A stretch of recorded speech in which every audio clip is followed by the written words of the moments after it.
Another big story that we are following is the sentencing here of Logan Mott. We're in the sentencing phase for this Jacksonville teenager that has confessed to killing his grandmother. Now, the final witness and the closing arguments are happening right now in the case against Logan Mott.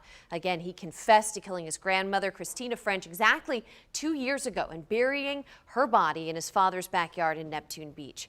Now, we know that court's still in session. Let's check in with our Alex Ositis with more.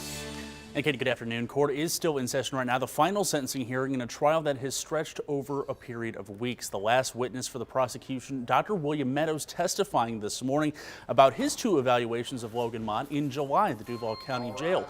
Meadows is a consulting forensic psychologist and not a therapist. His business is to provide assessments for criminal court cases.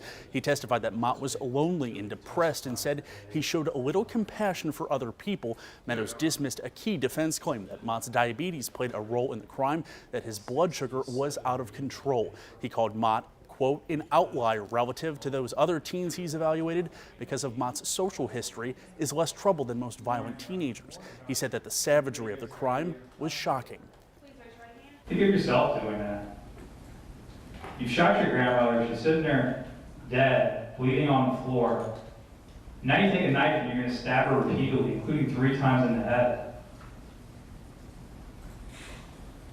I've worked with thousands of kids who've had severely traumatic backgrounds, and I know most would not do that sort of behavior. That's extreme.